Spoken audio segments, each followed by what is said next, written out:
That's a wrap of stage one of the Tour de France.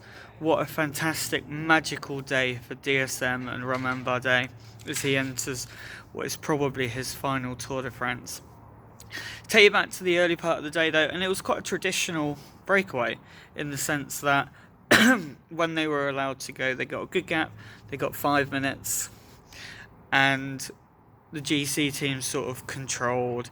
EF made their effort to try and control it, bring it back for Bettiol. Meanwhile, behind, obviously Cav and then Jakobsen got dropped. Hard day for them. Cav looks like he's sick or is suffering from dehydration or heat stroke or something. And then we head to those four climbs that would decide the race. My tip, Mathieu van der Poel, clearly was right. He got dropped fairly early on, and UAE really put the pressure on in the Bardetto, which looked as though they were going to test Jonas Vingegaard. If they were testing him, he passed with flying colours. Visma then took it on the second climb of that quartet and the third climb and looked really in control on the final climb as well. Elsewhere, Romain Bardet took a flyer on that first climb, caught Van den Broek, caught the breakaway, then proceeded to drop everyone, and they would ride on to hopefully compete for the stage.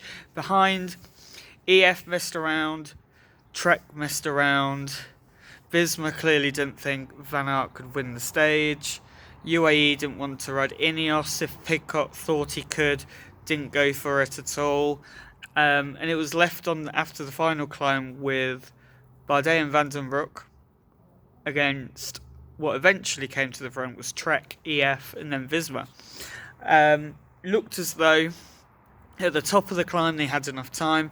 By the bottom it wasn't so convincing. They had about 40 seconds going into the final 5-6k and it didn't look great.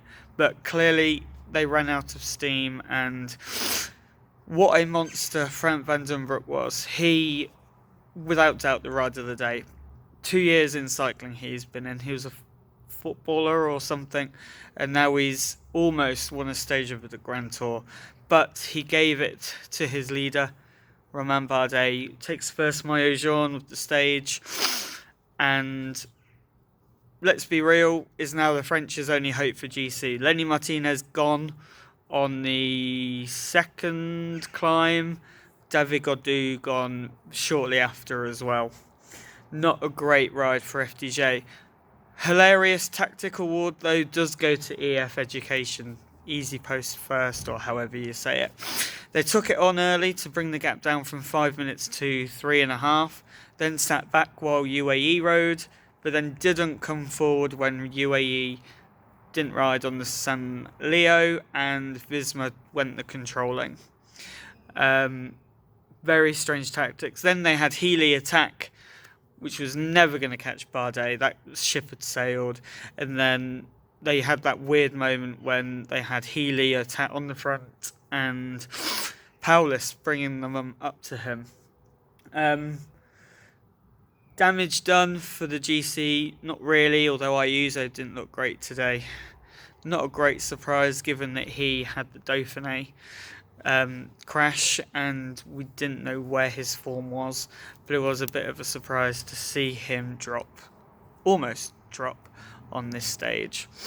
Join me tomorrow where I'll preview the stage 2, San Luca to Bologna. But what a day for Romain Bardet. DSM 1-2 at the front, probably a 1-2 at the back.